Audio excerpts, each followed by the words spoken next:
aura mis en avant la question politique.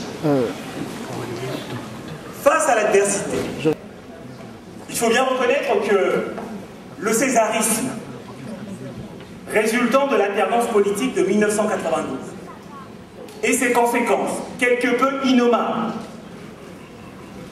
ne pouvaient que conduire les autorités publiques congolaises à puiser dans la force du droit pour trouver le sentier d'un véritable changement annonciateur d'une gouvernance collégiale et qui portait en elle un objectif beaucoup plus grand encore, à savoir créer les conditions de construction d'un nouvel édifice institutionnel garant de l'équilibre des pouvoirs et de l'instauration de l'état de droit.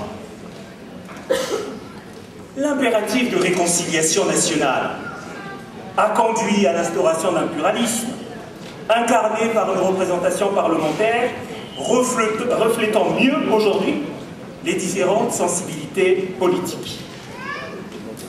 Aussi,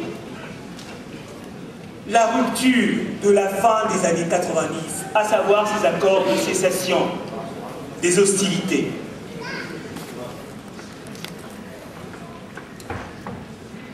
a obéi à une exigence, à savoir que le Congolais ne doit plus jamais redevenir un homo sacer du droit romain, à savoir un homme de rien, dépourvu de toute subjectivité.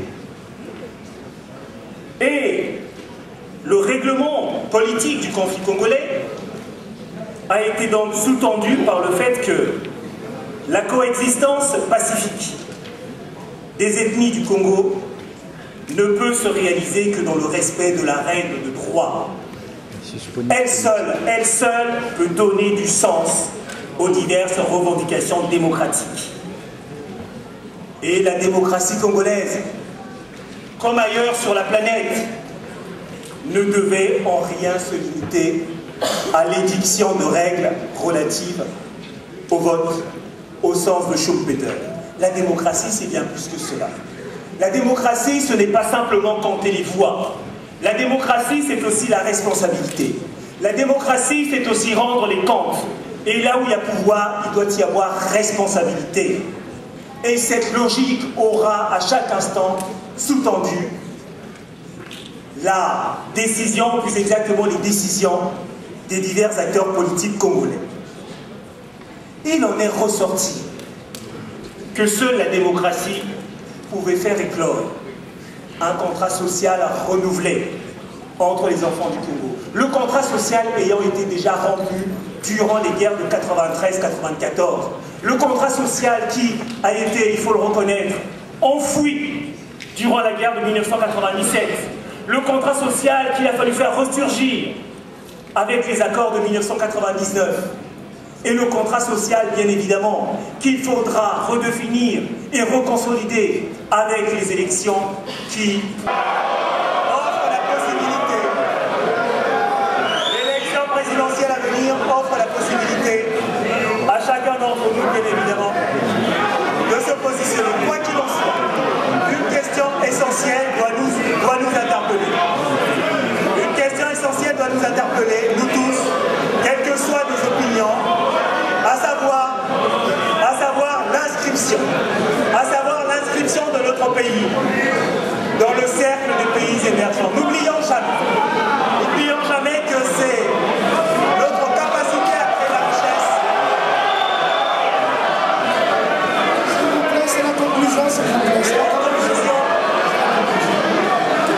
En conclusion, je vous renvoie tous. En conclusion, je vous renvoie tous, bien évidemment. Je vous renvoie tous à un fait important. C'est qu'aujourd'hui, si les pays riches ne se battent plus, c'est qu'ils ont su créer la richesse et nous devons créer la richesse chez nous. Merci. Merci.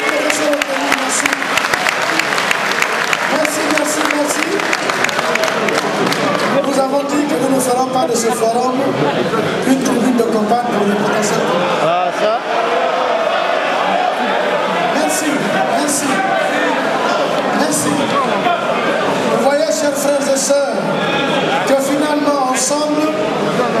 en train, malgré tout ça, de cheminer vers la conclusion finale de notre forum.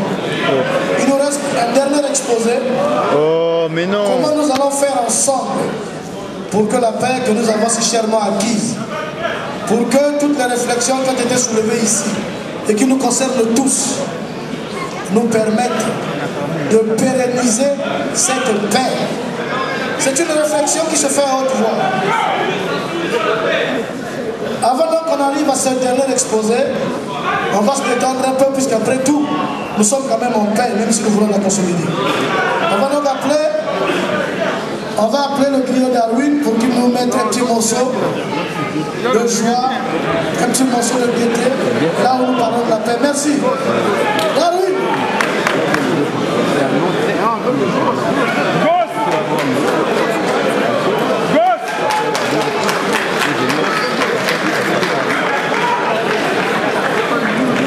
Bonsoir. Bonsoir. Bonsoir le Congo. On est en paix ou pas?